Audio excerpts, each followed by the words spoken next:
तुम्हाला 6 रेशो सांगितले होते त्यातले 3 रेशोज व्यवस्थित लिहा. साइन, कॉस थिटा आणि टॅन थिटा. बस पहिल्यांदा इतकंच करा. त्यानंतर प्रत्येकाचे रेसिप्रोकल्स घ्या. पहिल्यांदा साइन थिटा लिहिलाय, साइनचा रेसिप्रोकल कोसेक थिटा, कॉसचा रेसिप्रोकल सेक थिटा आणि टॅनचा रेसिप्रोकल कॉट थिटा. इतकं तर जमेल. साइन कॉस टॅन इतकंच लक्षात ठेवायचंय. त्यानंतर त्यांचे रेसिप्रोकल कोसेक सेक आणि कॉट. आता रेसिप्रोकल म्हणजे काय म्हणते मी बघा. Sine theta is equal to 1 upon cosec theta हे असं असतं, हे लक्षात ठेवायचंय. त्यानंतर cos theta is equal to 1 upon sec theta आणि वाइस वर्सा. आणि tan theta is equal to 1 upon cot theta हे रेसिप्रोकलचं मीनिंग होतं. ठीक आहे. त्यानंतर अँगल्स लिहूयात आपण.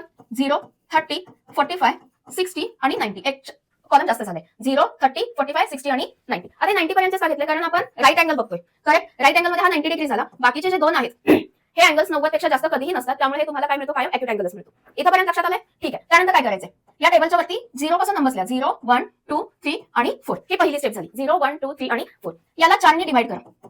या सगळ्या नंबर्सना 4 ने डिवाइड करा आणि याचा स्क्वेअर रूट घ्या. याचा स्क्वेअर रूट घ्या. याचा आन्सर काय येतं, 0 डिवाइडेड बाय 4 0. याचा आन्सर काय येईल, 1/2. याचा आन्सर 1/√2 आणि याचं √3/2 आणि इथं काय येईल. तर या पहिल्या ज्या काही व्हॅल्यूज तुम्हाला हे जे आन्सर मिळाले हे पहिल्या साइन थिटाच्या कॉलम मध्ये लिहायचे, रो मध्ये लिहायचे.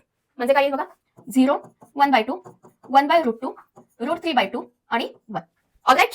इथपर्यंत लक्षात येत आहे. आता कॉस थिटा लिहिताना काय करायचंय, एक्सचेंज करायचंय. म्हणजे साइन 0 ची व्हॅल्यू कॉस 90 ला लिहायची आणि कॉस 90 ची व्हॅल्यू साइन 0 ला. म्हणजे बेसिकली हा जो आहे तो उलटा लिहायचा. हा जो आहे तो उलटा लिहायचा.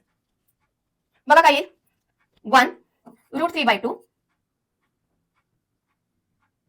त्यानंतर 1/√2 1/2 आणि 0. बस इथपर्यंत लक्षात आलं. साइन कुठे लिहिला, याचे जे रिझल्ट मिळाले साइन दिला आणि हे आहे असं उलटं कॉस साठी दिलं. आता तुम्हाला माहिती आहे की टॅन थिटा म्हणजे काय आहे, साइन डिवाइडेड बाय कॉस आहे. टॅन थिटा म्हणजे काय आहे, साइन डिवाइडेड बाय कॉस आहे.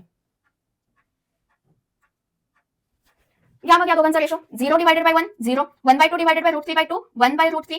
त्यानंतर 1/√2 डिवाइडेड बाय 1/√2 1, √3/2 डिवाइडेड बाय 1/2 √3 आणि 1 divided by 0 infinity or not defined. हे 3 जर लक्षात आले असतील तर पुढचे 3 लक्षात किंवा लिहायला अवघड नाही. इथपर्यंत समजलं का. पुन्हा एकदा रिपीट करते. पहिल्यांदा 0, 1, 2, 3, 4 नंबर्स लिहा, त्यांना 4 ने डिवाइड करा, त्यांचा स्क्वेअर रूट घ्या. जे काही आन्सर येईल ते साइन साठी लिहा. त्यानंतर उलट कॉस साठी लिहा आणि या दोघांचा साइन आणि कॉसचा जो रेशो येतोय तो टॅन साठी लिहा. या झाल्या value. Sine 0 0, sine 30 1/2, sine 45 1/√2, sine 60 √3/2 आणि साइन 90 1. काहीही पाठ करायची गरज नाही. ज्यावेळी तुम्हाला बोर्डाची आन्सर शीट मिळते पहिले 5 मिनिटांमध्ये हे रफ वर्क मध्ये तुम्ही मागे हा चार्ट बनवू शकता. हा टेबल पाठ करायची गरज नाही. ही इझी मेथड आहे. आता मग मॅडम कोसेक सेक आणि टॅन कॉट कसं लिहिणार. इथं तर दिलंय साइन थिटा म्हणजे काय आहे, 1 अपॉन कोसेक थिटा. म्हणजे कोसेक साठी याचा रेसिप्रोकल घ्या. याचा रेसिप्रोकल म्हणजे काय येईल, इन्फिनिटी. त्यानंतर याचा रेसिप्रोकल येईल 2, याचा रेसिप्रोकल येईल √2, याचा रेसिप्रोकल 2/√3 आणि इथे 1.